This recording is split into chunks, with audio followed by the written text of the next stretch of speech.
Then after, when it comes to launching the business, to start a new business, some key points are required. Among them, the first step is identification of new venture opportunities. We have to identify that if there is opportunities and their types. Even we need to figure out its percentage. Second stage, evaluation and selection of new venture opportunities. Then we have to evaluate the opportunity that we identify. On the third stage, we need to see technical, marketing, and financial feasibility of the identification project. Also, the other point that focus on. On third step, technical, marketing, and financial feasibility of the identification project. Also, the other point that focus on.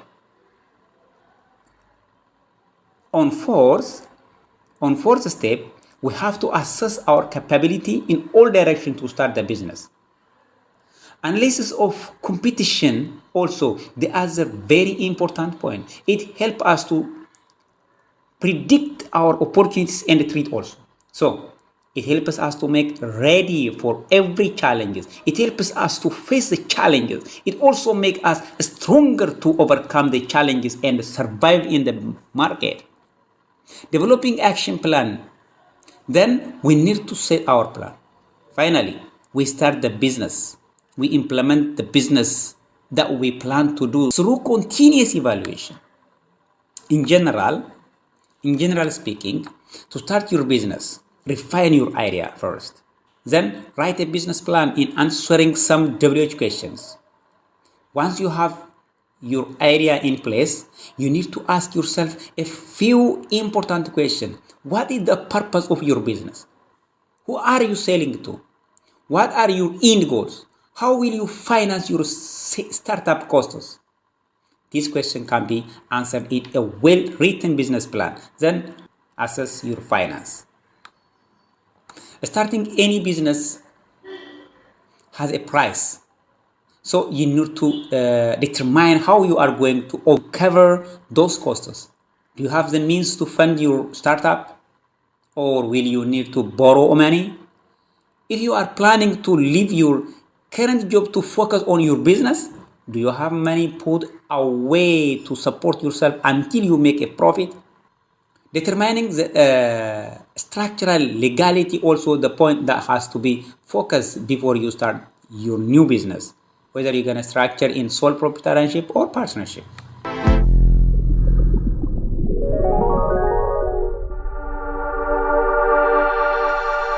To run a business, a manager or leader needs to analyze the business environment.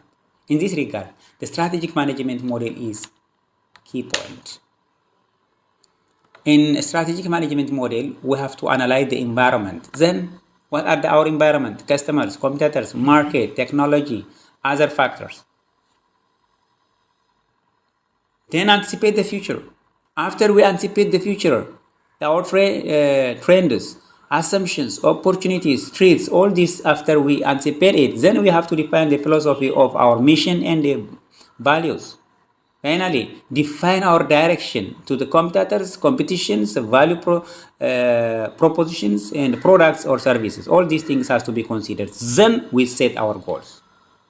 Okay, desired results, measures, current performance, goals, all these things has to be considered in the goal setting time. Finally, create our plan, whether it's project or operational plans. So we need to strategically analyze.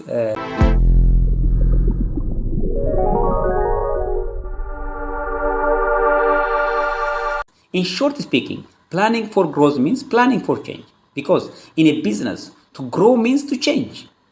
It may be a growth in sales or widening your products or services. In this regard, preparing a business growth plan is very important because it is an outline for where a company sees itself in the next 1 or 2 years.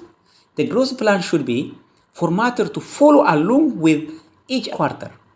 At the end of each quarter, the company can review what goals it met and what goals it missed during that period. At this point, management can revise the business growth plan to reflect current market standing. Why business growth plan is important? Why? the growth plan is important. The main reason why business growth plans are important is, first, to share the market, then to minimize risks, and to plan on revenue. That's why business growth plan is very important.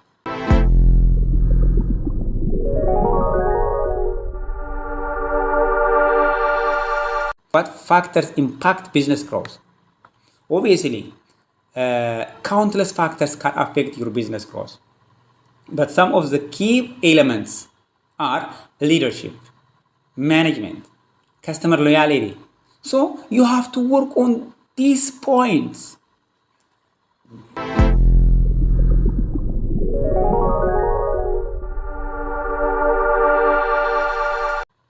On the other side, there are also countless growth strategies for business, such as market strategy, development, product strategy, and diversification are some of them.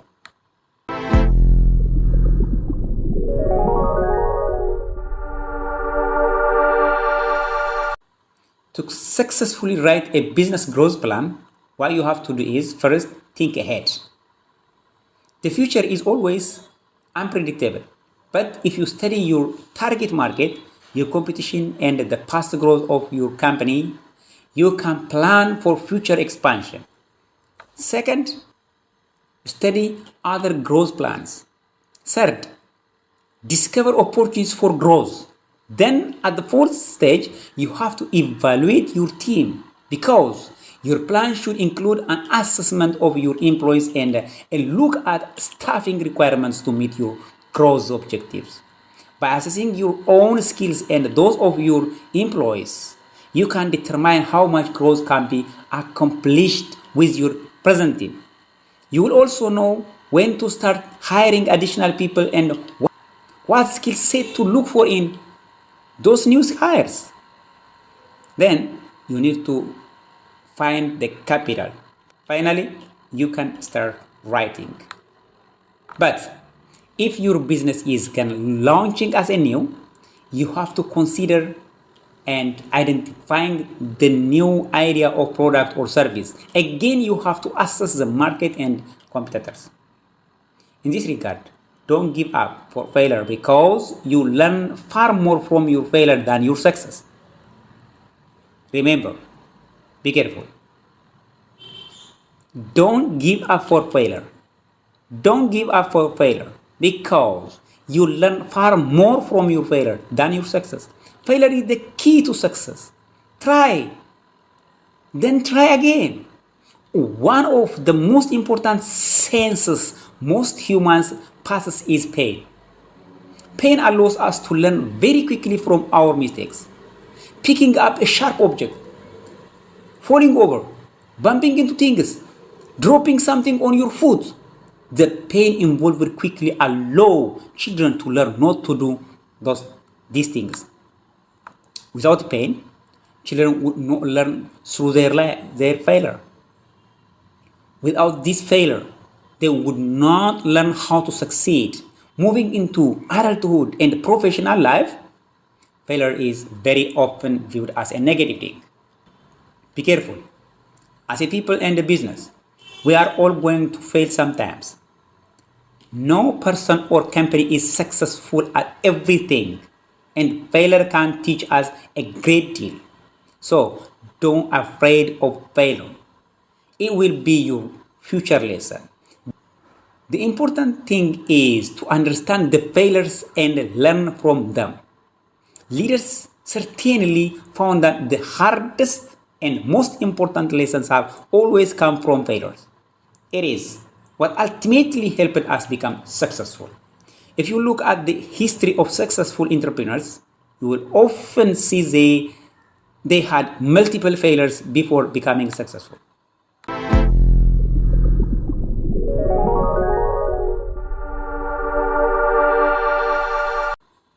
The family firm, sometimes called family-owned business. It may be defined as any business in which two or more family members are involved and the majority of ownership or control lies within a family. By the way, it has own advantages and drawbacks.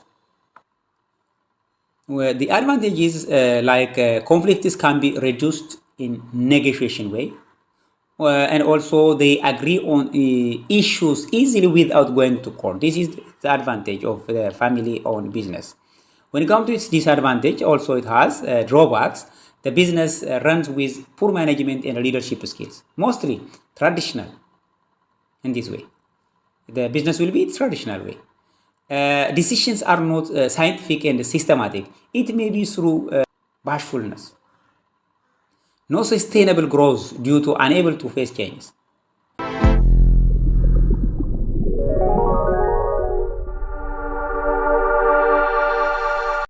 Do you think that there is possibility of turning entrepreneur to leader? The answer should be yes. It is possible. Even this is the real turning point in your transition from entrepreneur to leader. The transition from entrepreneur to leader involves a change of mindset, just a change of mindset. You need to make sure that you are always working on the business, while other employees are working in the business. You understand? You need to make sure that you are always working on the business, while other employees are working in the business. But to make this real, first, you have to let go of your ego. Let go of your ego. Second, don't wait for volunteers. Third, share all essential resources. Make sure you have put all of the resources in place to ensure that your employees can succeed at their task without having to wait on further details. Fourth, patience is a virtue because it will be a learning curve for your staffs as it is for you. Be patient while they learn to complete these new tasks and leave extra time to account for this. Fifth and finally, give praise and recognition. When an employee does well, praise them for it. Give credit where credit is due. This will create a positive and productive work environment where employees feel valued and motivated to produce good work.